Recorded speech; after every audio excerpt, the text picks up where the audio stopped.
Assalaamu calaykum. Ku soo dhawaada casharada taxanaha Class Academic and Technology.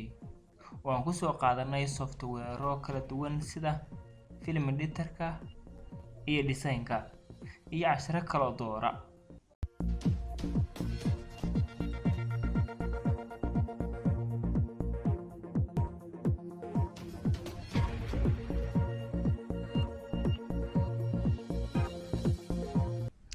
Isku soo noqod wanaagsan marka leh waxaan gudagalaynaa casharkii labaad ee Adobe Premiere Pro.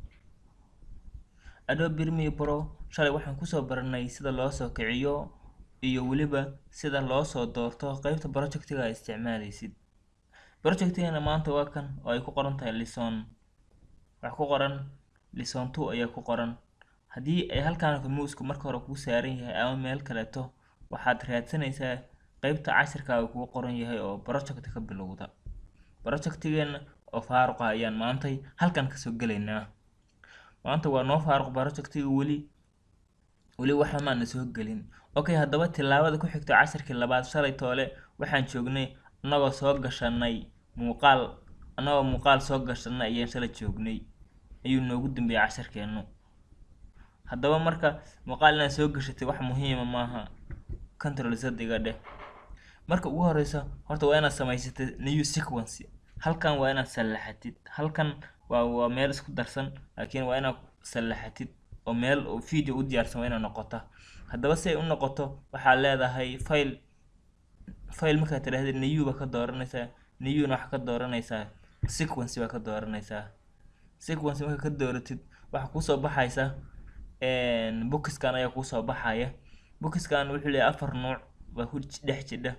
Afarta nooc waa afarta qaybood. Kuwan koreeto waa standard laakiin way yaraanayaan video wal ku samaysay. Labadana waa cheat video balaarashada lagu noqonayaa. Marka 32 qaadanaynaa. 32 ayaan dooranay kadibna okay waan iska niri. Sequence markuu noo soo galay halkaan ay waxa noo noqotay meel video u diyaarsan. Marka qaybtan waxa weeyaan muuqaalka, qaybtan waxa weeyaan muuqaalka, qaybtan waxa weeyaan muuqaalka. Saddex muuqaal is dul saaran track video loogu talagalay. Halkan waxa weeyaan codka, halkan waxa weeyaan codka, halkan waxa weeyaan codka. Ka badan waa samayn karaa. Ka badan marka samaynaysid waxaad samaynaysaa shaashadana kor iskaga jiidaysaa oo iska yareynaysaa. Marka maxay noqonayaan 1 2 3 iyo 3 kale halkaan sii gelin kadib ilaa 10 waa ka dhigi karaa.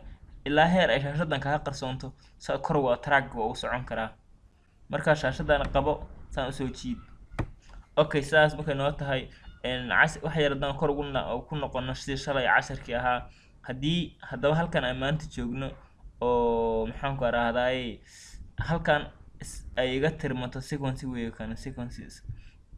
Haddii shaashadan ay iga tiranto oo cancel ta araado ay wixii dhan isku bixis noqdaan oo muuqaalkii iyo wixii meesha laga arkayo dhan meesha ka baxdo waxaan samaynayaa shalay ayaan casharkeena hore ugu soo aragnay. Waxaan leeyahay qaybtaas edit baan ku dhufanayaa kadibna waxa leeyahay reset save layout baan leeyahay kadibna waxa ay soo noqonaysaa sidayda hore ay ugu soo noqonaysaa shaashadii waatan meesha qaybta kalena waatan qayb ku darmaysan. Haddaan rabo inaan kan iska yareysana leeyahay, haddaan rabo inaan shaashada yareeyo sidana leeyahay. Inta waa isticmaali karaa. Saasaan sameynaa marka qaybtan intiida ku ekaato daaqadan. Sequence-ga waa soo gashaday video waa ii dhiman. Marka video marka soo gashanayo waxaan leeyahay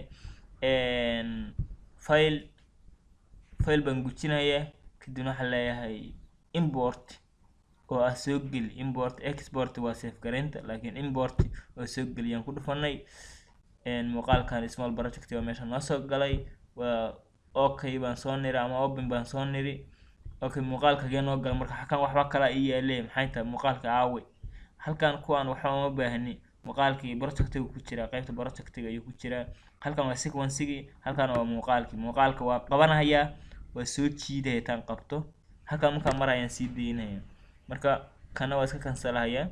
Ma escape baan leeyahay dhinaca waa dhihi karaa. Muuqaalka hadduu halkaas ka joogo qabo mouse-ka qabo sa u soo jiid. Halkan inta waa dhigan karaa meesha rabtid waa dhigan karaa. Okay, muuqaalka haddaba uu ka weyn yahay shaashada. Haddaba muuqaalku shaashada uu ka weyn yahay. Waxaan sameynayaa muuqaal shaashada ka weyn yahay. muuqaalku shaashada ka weyn yahay waxaa la sameynayaa halkan dhexdiisa ha tegaysaa, dhexdiisa ayaa tegaysaa, right click baa leedahay, waxa kusoo baxaya listigan dheer baa kusoo baxaya, waxaad ka raacaysaa qaybta ay ku qoran tahay labada qaybood oo maxaa la yiraahdaa reset waxa weeye set frame size iyo set frame size, scale frame size, labadaas baa midkood dooranaynaa. kan kore ayaan ku dooranaa. haddaba wuxuu noqday muuqaal shay aan dhaweyn ka muuqdo noqday, aan baraaweyna marka wakaa sidaas ayuu noqonayaa.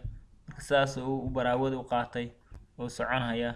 istaagani waxaana waa Adobe sidaska ah computerka haysatid bay ku xiran tahay. okay, marka maxay sameynaysaa, muuqaalku waa soo gashaday, cod baan rabaa marka inaan soo gasho. cod see usoo gashanaya, muuqaalkan soo gashaday, cod baan rabaa inaan soo gashado. codka waa sidii oo kaleeto waxaan leeyahay markaan doqonayna cod soo gashado, file baan ku dhufanayaa, import aan leeyahay, mase waxaan leeyahay anoo meesheeda jooga shortcut baan isticmaalayaa oo ah controlka iyo i-dan isla qabanayna. control iyo i haddabaan qabano oo import u taagan, wuxuu leeyahay qaybtii wuxuu na geynayaa video waan kasoo qaadanaynay, halkaan ka raadinayna cod, hadana waxaan leenahay waxaan soo helnay heeso meel ku qoran tahay. waayahay cod ayaan soo qaadanay. codkii marka muxuu dhacday, wuxuu noo soo galay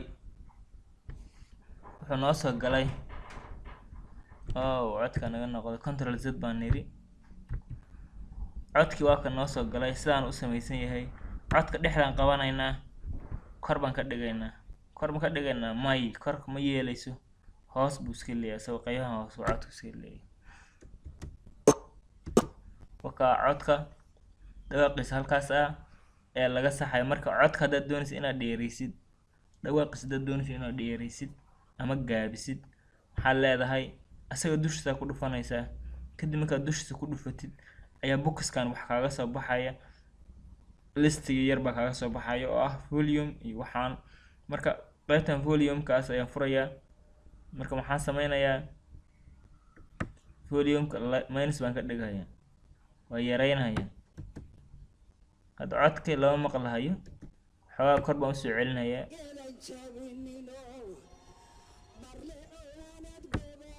okay, waad maqlaysaa soo maa. marka volumekaas ayaan codka ka bedelaynaa. okay, marka haddii aan doonayna inaan qayb ka mid iska jarno, waxaan sameynaynaa halkan ayaan imaanaynaa, kadibna waxaan leenahay intaan dambe iga jar. see u jaraynaa marka, saa marka u doorano ayaan sakiinta dooranaynaa.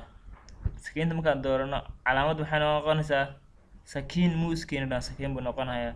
meeshaan rabnaa ku dhufanaynaa, mase waxba ku fali mayne oo waa iska daynaynaaye, amase sakiinta waa iska dhigaynaa. waxaan sameynaynaa shortcut baan isticmaalaynaa.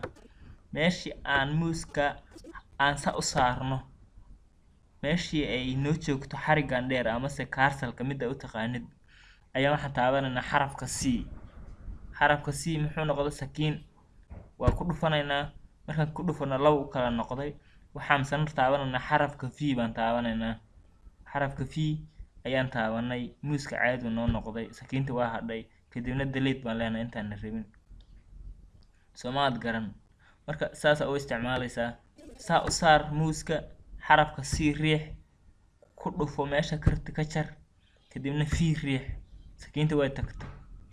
okay, saasa iskaga saarto oo delete ba taabato. okay, saasa u sameyn kadhaa. sidaa ayaad yeeli kadhaa ood u jari kadhaa. haddaad doonaysa inaad kala bixisid codkan oo kala jiidid, maxaa sameynaysaa, saasa u kala bixinaysaa, meeshiisa ku celinaysaa. darteed waa soo jiidi kadhaa, waa soo gaabin kadhaa.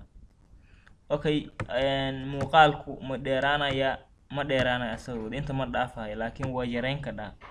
yaraansho wuu yeelayaa, laakiin intii uu ahaa ma dhaafayo. haddii awal qayb ka mida la jaro oo halkan ay ka go-an tahay oo aad saa u kala jiidid markaad ka jarta kadib qaybtii aad jartaa soo noqonaysa, qayb ka mid ayaad soo helaysaa. marka codkii iyo muuqaalka sidaan la isku saaraa. haddaad doonaysa inaad muuqaalka jartid waxaad samaynaysaa saas oo ku kana codka ahaa kugu dooran. haddaad doonaysa muuqaal jartid muuqaalka dooranaysaa. muuqaalka markaad dooratid ayaa xarafka sii riixaysaa, kadibna waxaad leedahay sakiin buu kuu noqonayaa, meeshaan rabaan ka jaraya, meeshaan uga dhufto bay ka go-aysaa. kadibna xarafka view aan leeyahay, intii aan jaray ayaan xarafka delete riixaya, waa go-da marka ii soo celi. okay, waxba iska jari maayo intaan yartaa. okay, marka muuqaalkii iyo codkii waa saaray. haddaan doonayo inaan sawir dhex keeno muuqaalka, haddaad doonaysa inaad sawir dhex keentid maxaad samaynaysaa? sawir caadi haddaad keenaysid, sawirka haddaad doonaysa inaad keentid kii buu la mid yahay control iyo I baa isla qabanaysaa, controlka iyo I da computerka. okay, meeshu aad doonaysa inaad kasoo qaadatid baad u raadsanaysaa. marka halkaanka noo fur, halkaanka markaan furna maxaa noo soo baxday? kuwan pictures halkaan noogu jira, pictures badan baa halkaan noogu jira, midkood baan iska soo qaadanaynaa. waxaan soo qaadanay Adobe-ka calaamadiisa ayaan soo qaadanay, muuqaalkiina waa kan. cashirkii maanta cashirkeeni labaad ee Adobe Premiere Pro intaas ayaan kusoo gabagabeyneynaa. haddii aad ku cusubtahay channelkan fadlan subscribe dheh, isla markaasna la wadaag asxaabta kale oo doonaysa inay bartaan ama dadka Soomaaliyeed oo doonaya inay bartaan muuqaal samaynta.